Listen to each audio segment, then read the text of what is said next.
যে জান্নাতের পথটা একটু কষ্টের পথ, কিন্তু ইয়াতে কোনো দুশ্মন নাই, কোনো শত্রু নাই, এতে ছিনতাই হওয়ার ভয় নাই। কিন্তু জাহান্নামের পথটা হলো খুব আরামের পথ। তো আলোচনা করছিলাম দুটো পথ নিয়ে। এবার আপনি জানেন যে জান্নাতের পথটা একটু কষ্টের পথ, কিন্তু ইয়াতে কোনো দুশ্মন নাই, কোনো শত্রু নাই, এতে ছিনতাই হওয়ার ভয় নাই। কিন্তু জাহান্নামের পথটা হলো খুব আরামের পথ, কিন্তু এতে একটা ছিনতাইকারী আছে, আপনার একটা শত্রু আছে। কে সেটা? শয়তান, যে আপনার আমলকে ছিনতাই করে নেবে আর আপনাকে নিঃস্ব করে দিয়ে আপনি হাত মুলে সেদিন পস্তি আপনার আর লাভ হবে না। এই জন্য ভাইজান আমার, জ্ঞানী হুঁশিয়ার হন যে জান্নাতের পথটা একটু কষ্টেরও যদি হয়, তবু আপনাকে কষ্ট করে যারা দুনিয়া থেকে যেতে পারবে, আল্লাহ রাব্বুল আলামিন কি বললেন? যে ইন্নাল মুত্তাকিনা ফি জান্নাতিন নাঈম, আমার নিয়ামতময় জান্নাতে কারা যাবে? মুত্তাকিরা। মুত্তাকি কাকে বলে? তাকওয়া যার ভিতরে আছে, তাকওয়া, পরহেজগারি। এবার তাকওয়া কাকে বলে আপনাকে বুঝাচ্ছি। একটা রাস্তা আছে, রাস্তার দুধারে বড় বড় কাঁটার গাছ লেগে আছে, ভালো করে বুঝবেন। তাকওয়া কাকে বলে? আল্লাহ বললেন যার ভিতরে তাকওয়া আছে সে আমার নিয়ামতময় জান্নাতে যাবে। তো তাকওয়া কাকে বলে? একটা রাস্তা আছে, খুব সংকীর্ণ রাস্তা, ছোট রাস্তা, আর দুই সাইডে কাঁটার গাছ লেগে আছে, আর সেই বড় বড় কাঁটা একবারে এইভাবে বেড়া আছে। এবারে একটা লোক যদি, একটা মানুষ যদি ওখান দিয়ে যায়, হাত পা এরকম করে একবারে চাদর গায়ে দিয়ে বা কাপড় ফেলিয়ে, তাহলে ওর কিন্তু কাঁটাতে কাপড় বেঁধে ছিঁড়ে যাবে বা গায়ে ওর আঁচড় লেগে যাবে, গায়ে ঢুকে যাবে। ওই জায়গাটাতে আর অন্য রাস্তা নাই, তাকে বের হতে হবে, ওখান দিয়ে যেতে হবে। তো কি করে যাবে? বুঝলেন, পারলেন কথাটা? তো মানে রাস্তাটা এরকম ছোট, দুদিকে তার বেড়া দেওয়া আছে, আর তার এরকম করে বাঁধা আছে, কাপড়ও ফাঁসতে পারে ভয় আছে, বা গায়েও ঢুকতে পারে ভয় আছে। ওই জায়গা তার পথই নাই, ওখান দিয়ে আপনাকে যেতে হবে। ওই সময়তে কিরকম করে আপনি বের হবেন?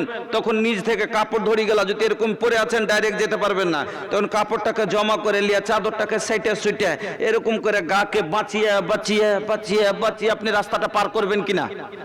পার করবেন। তো যে পার করে নিলে সে ভালোভাবে ওপার চলে গেল, সে ভালোভাবে ওপার চলে গেল।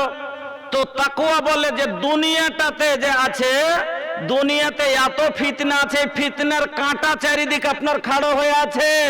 আপনাকে ওখান দিয়ে নিজকে এই দুনিয়ার ফিতনা থেকে, ওই কাঁটার মতো সব গুনাহ থেকে, এই গুনার ফিতনা আপনাকে এরকম চতুর্দিক থেকে এরকম করে কাঁটা দিয়ে ঘেরে আছে। আপনি নিজকে যদি ওই লোকটার মতো নিজকে গুনাহ থেকে বাঁচিয়ে বাঁচিয়ে বাঁচিয়ে নিজের জীবনটাকে অতিবাহিত করতে পারেন, নিজের জীবনটাকে পার করে দিতে পারেন, এর নাম হলো তাকওয়া, এর নাম হলো পরহেজগারি। যে নিজকে বাঁচিয়ে নিলে, আর আল্লাহ বলছেন জান্নাত কার জন্য? ইন্নাল মুত্তাকিনা ফি জান্নাতিন নাঈম, আমার নিয়ামতময় জান্নাতে কারা যাবে? যার ভিতরে তাকওয়া আছে, যার ভিতরে পরহেজগারি আছে, যে নিজকে গুনাহ থেকে বাঁচিয়ে নিতে পেরেছে, সেই যেতে যাবে আমার নিয়ামতময় জান্নাতে। আমার বন্ধুরা, এবার আপনাকে বলছিলাম, তো আপনি সবই জানলেন যে জাহান্নামের পথটা হলো একবারে কাঁটা নাই, কিছু নাই। জান্নাতের পথটা ওরকম কাঁটাদার ঘাটা, ওই ঘাটা দিয়ে আপনাকে রাস্তা দিয়ে বের হতে হবে। যদি নিজকে বের করে নিতে পারেন, আপনি কামিয়াব হয়ে গেলেন, আপনি পার হয়ে গেলেন।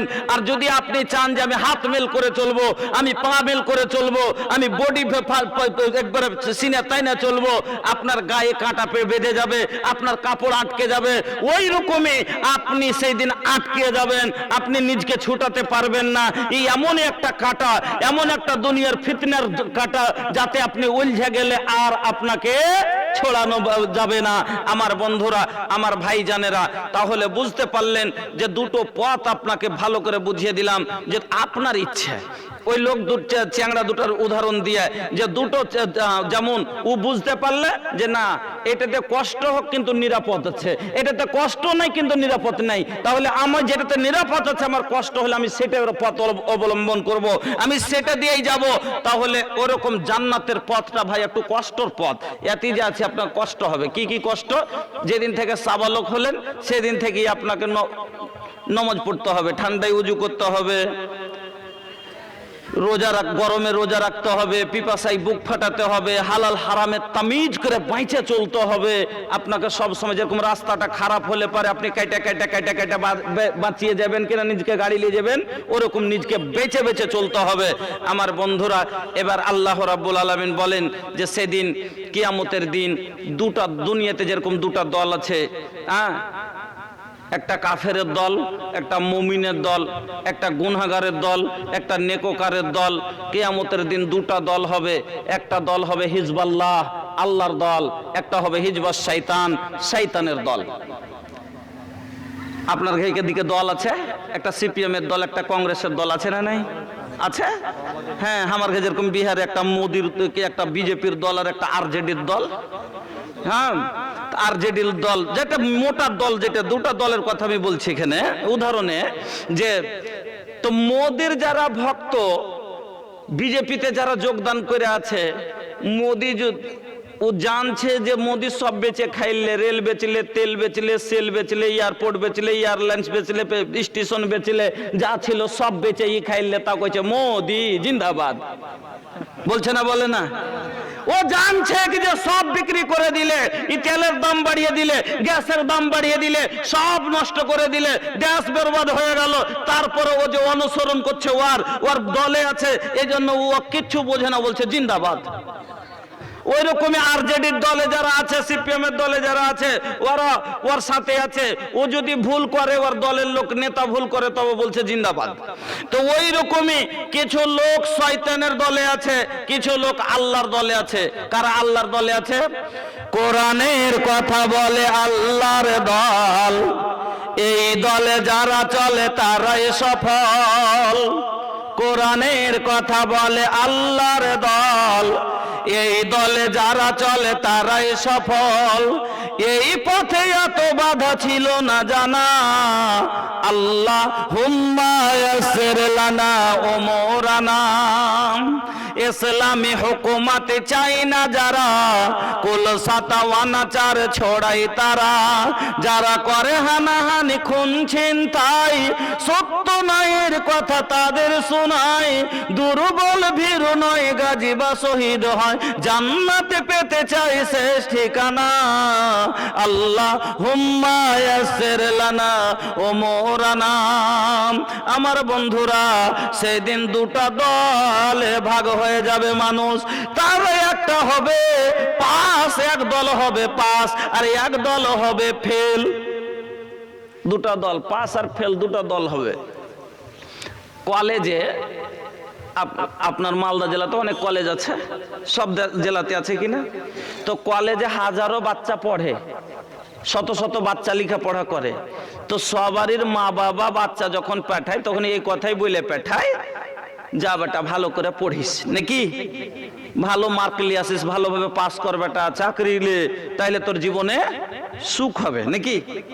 বলে যে ভালো করে লেখাপড়া করে বেটা চাকরি লে, তাইলে ভালো নাম্বারে পাস করিস তো চাকরি পাবি, চাকরি পাইস তো তোর জীবনটা সুখী হয়ে যাবে।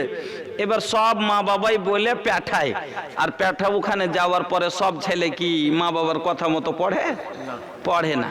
কেউ মা বাবার কথাকে কানে তুলে পাস হওয়ার জন্য হাড় ভাঙ্গা পরিশ্রম করে, রাতে জাগে, দিনে যে আছে খেলাধুলায় মন না দিয়ে বই খাতায় মন দেয়, সব সময় লেগে আছে, চেষ্টা চালিয়ে যায়। আর কেউ কলেজে যায়, শিক্ষক কি বলছে এক এক করে ব্রেন লাগিয়ে ধরে আছে আর কথাকে নোট করছে, আর কেউ এদিকে তল দিয়ে চিমটি কাটাকাটি করছে।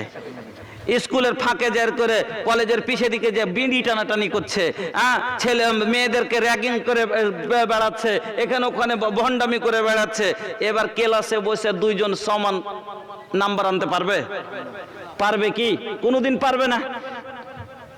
তো দুইজন পরীক্ষাতে বসেছে, তাই একজন যে ভালোভাবে শিক্ষকের প্রত্যেকটা কথা মন দিয়ে শুনেছে, ওর বেরেন আছে রে, যেমনি প্রশ্নটা দেখেছে তেমনি মনে পড়েছে, আচ্ছা এই প্রশ্নের উত্তর তো অমুক দিন বলেছিল মাস্টার সাহেব, ঠিক চটচট করে লিখে দিয়েছে।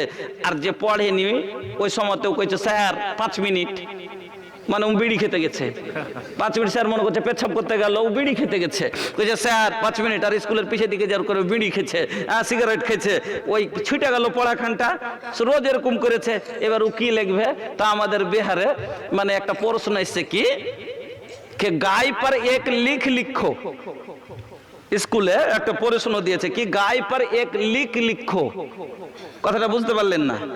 এর বাংলা হলো কে গায়ের ও গাভীর উপরে একটা রচনা লিখো, গাভীর উপরে একটা রচনা লেখো। এটা আমাকে হিন্দিতে লিখবে তখন কি লিখবে? গায় पर एक लिख लिखो, হ্যাঁ মানে একটা রচনা লেখো।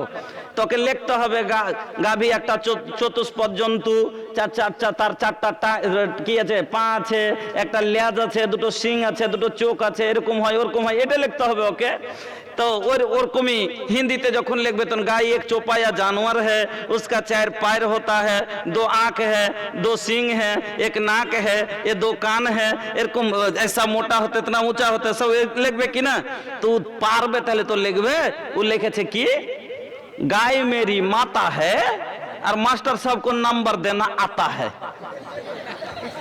गाय मेरी माता है और मास्टर साहब को नंबर देना आता है। मास्टर কইছে তোরে সুবহানাল্লাহ, তো আমি কি খ্যাপা যে তোর এটা দেখে আমি তোকে নম্বর দিয়ে দেব? তুই তো সব দিন বিড়ি খাওয়ার বাহানা করে 5 মিনিট কয়ে পালালছিস তুই, আমি কি তোকে চিনি না যে তুই কতদিন লেখাপড়াতে ভালো? মাস্টার মন রাগে লিখে দিয়েছে নিচে কি बैल तुम्हारा बाप है, तुमको नंबर देना पाप है। তো রচনা লিখবে তাহলে তো নাম্বার পাবে গো। ওই রকমই আল্লাহ তাআলা মানুষকে পয়দা করলেন, আর পয়দা করার পরে আল্লাহ বললেন কি যে আমি ওয়ামা খালাকতুল জিন্না ওয়াল ইনসা ইল্লা লিয়াবুদুন, আমি তোমাকে সৃষ্টি করলাম আমার জগতে। কেন? এই কলেজের মতো এটা একটা, এখানে তোমাকে তৈরি হওয়ার জন্য তোমাকে একটা যে আছে, আল্লাহ বলেন যে আমি তোমাকে পরীক্ষা করব একদিন। কি কিসেল্লা আল্লাযী খালাকাল মাউতা ওয়াল হায়াতা লিয়াবলুয়াকুম আইয়ুকুম আহসানু আমালা। আমি আল্লাহ তোমাকে মত দিলাম কিসের জন্য? পরীক্ষা করার জন্য যে কে ভালো আমল করে এসেছো। বন্ধু আমার, এবার আল্লাহ তাআলা আপনাকে পয়দা করলেন আর বলে দিলেন আমি তোমাকে পয়দা করেছি আমার ইবাদতের জন্য।